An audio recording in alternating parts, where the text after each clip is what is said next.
ছেলেমেয়েরা আজকে আমরা ষষ্ঠ শ্রেণীর পরিবেশ বিজ্ঞান নিয়ে গুরুত্বপূর্ণ প্রশ্ন নিয়ে আলোচনা করব। প্রথমে ফিজিক্যাল সায়েন্সে আছে 15 নম্বর আর লাইফ সায়েন্সে আছে 15 নম্বর। ফিজিক্যাল সায়েন্সে প্রথমে বলেছে সঠিক উত্তর নির্বাচন করে বাক্যটি পুনরায় লেখো। 1 × 5 1 নম্বর করে 4টে করে অপশন দেওয়া আছে। একে আছে চিনি শরবত হলো মৌলিক পদার্থ, যৌগিক পদার্থ, মিশ্র পদার্থ, কোনোটিই নয়। উত্তর হবে মিশ্র পদার্থ, তোমরা জানো। 2 নম্বরে আছে কোনটি পর্যাবৃত্ত ঘটনা নয়? হঠাৎ বন্যা, পূর্ণিমা, ঋতু পরিবর্তন, জোয়ার ভাটা। তো পর্যাবৃত্ত ঘটনা নয়, হঠাৎ বন্যা। আর্জেন্টাম 3 নম্বরে আছে আর্জেন্টাম হয় কপার, সিলভার, আর্সেনিক না লোহা? আর্জেন্টাম হচ্ছে সিলভারের ল্যাটিন নাম, তোমরা জানো। 4এ আছে H2S গ্যাসের গন্ধ হয় হাঁস ডিমের মতো, ইউরিয়ার মতো, ডিএপির মতো, কোনোটিই নয়। অ্যাকচুয়ালি H2S এর গন্ধ পচা ডিমের মতো হয়, তো এখানে অপশান এতে আছে হাঁস ডিমের মতো, এটাই হবে উত্তর। তারপরে আছে 5এ KOH যোগের অণু ও পরমাণুর সংখ্যার যোগফল। KOH অণুর প্রকৃতপক্ষে অস্তিত্ব নেই, তো এটা যদি পরমাণু হয় তাহলে পটাশিয়াম, অক্সিজেন, হাইড্রোজেন 3টে পরমাণু, আর যদি KOHটাকে অণু ধরা হয় তাহলে 4টি বা 3টে, এখানে 3টি করলেও হবে, 4টি হবে কি না বিষয়ে ঠিক ক্লিয়ার আইডিয়া আমার নেই। তবে এক্ষেত্রে তোমরা যেহেতু ষষ্ঠ শ্রেণীতে পড়ো 4 করলেই ভালো হবে বলে মনে হয়। নিচের প্রশ্নগুলি উত্তর দাও। যে কোনো দুটি, 2 × 2 = 4। 2-এর একেরটা বলছে H এবং H2 এর পার্থক্য লেখো। হাইড্রোজেন, H বলতে হাইড্রোজেনের একটি পরমাণুকে বোঝায় এবং H2 হলো দুটো পরমাণু দ্বারা গঠিত হাইড্রোজেনের একটি অণুকে বোঝায়। 2-এ বলছে কেলাসন কাকে বলে? না, দ্রবণ থেকে কঠিন পদার্থের ক্লাস তৈরি করার পদ্ধতিকেই বলা হয় কেলাসন। মরিচা কাকে বলে? মরিচা লোহাকে খোলা বাতাসে কিছুদিন ফেলে রাখলে লোহার ওপরে বাদামি রঙের একটা আস্তরণ পড়ে, একে বলা হয় মরিচা। মরিচার রাসায়নিক নাম শোধক ফেরিক অক্সাইড, এর সংকেত Fe2O3, তোমরা বড় হয়ে শিখবে। তারপর 3-এর দাগের বলেছে নিচের প্রশ্নগুলি উত্তর দাও যে কোনো দুটি। 1-এ বলেছে পর্যাবৃত্ত ও অপর্যাবৃত্ত ঘটনা বলতে কী বোঝো? পর্যাবৃত্ত ঘটনা যে ঘটনাগুলি নির্দিষ্ট সময় অন্তর অন্তর পুনরাবৃত্তি ঘটে তাদের পর্যাবৃত্ত ঘটনা বলে, যেমন দিন ও রাত, জোয়ার ভাটা, এগুলো হচ্ছে পর্যাবৃত্ত ঘটনা। আর যে ঘটনাগুলি নির্দিষ্ট সময় অন্তর অন্তর পুনরাবৃত্তি হয় না তাকে অপর্যাবৃত্ত ঘটনা বলে, যেমন ভূমিকম্প, বন্যা, সুনামি, এগুলো অপর্যাবৃত্ত ঘটনা। 2-এ বলেছে ভৌত পরিবর্তন ও রাসায়নিক পরিবর্তন কাকে বলে? ভৌত পরিবর্তন যে পরিবর্তনে পদার্থের মূল গঠনের কোনো পরিবর্তন হয় না, শুধুমাত্র পদার্থের বাহ্যিক অবস্থার পরিবর্তন ঘটে, তাকে ভৌত পরিবর্তন বলে, যেমন জল থেকে বরফ, এগুলো ভৌত পরিবর্তন। আর যে পরিবর্তনে পদার্থের মূল গঠন সম্পূর্ণ পরিবর্তিত হয়ে পদার্থটি নতুন ধর্মবিশিষ্ট অন্য পদার্থে পরিণত হয় তাকে রাসায়নিক পরিবর্তন বলে, যেমন দুধ থেকে দই, রাসায়নিক পরিবর্তন। 3 নম্বরে বলেছে ডিএপির পুরো নাম কি? ডিএপি হচ্ছে ডাই অ্যামোনিয়াম ফসফেট।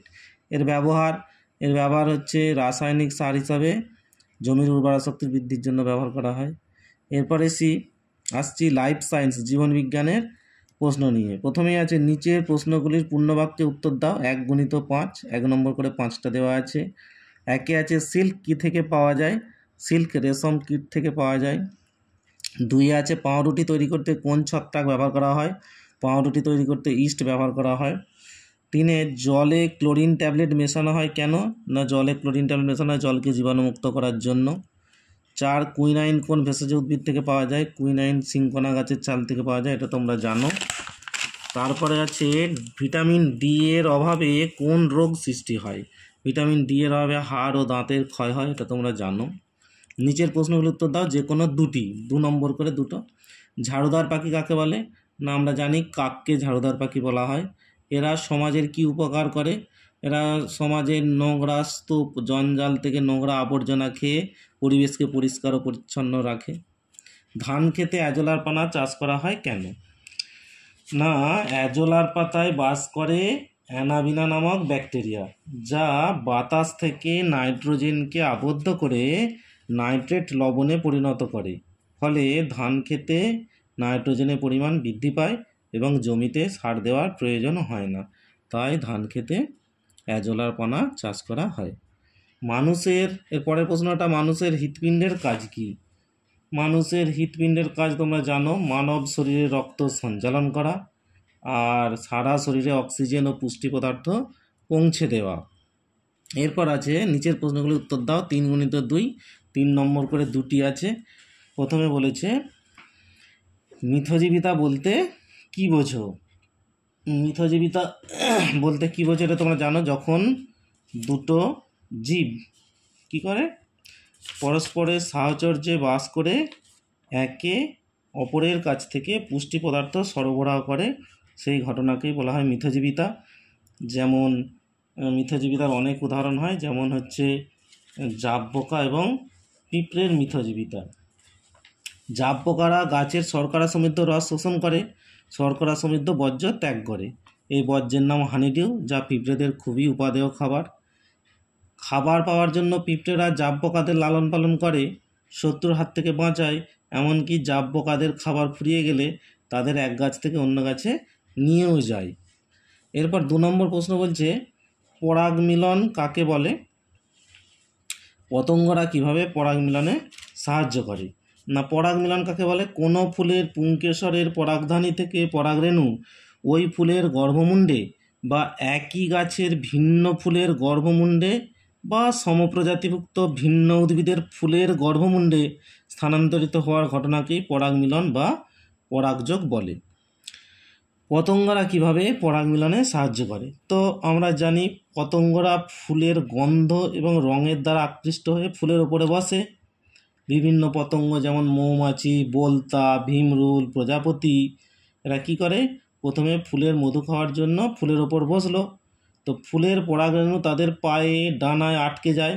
পরে তারা অন্য ফুলে গিয়ে বসলে তাদের পায়ে ডানায় লেগে থাকা পরাগরেণু ওই ফুলের গর্ভমুণ্ড পড়ে এবং পরাগ মিলন ঘটে। এইভাবে পতঙ্গরা পরাগ মিলনে সাহায্য করে। তো এই ছিল আজকের পরিবেশ বিজ্ঞানের কিছু গুরুত্বপূর্ণ প্রশ্ন উত্তর।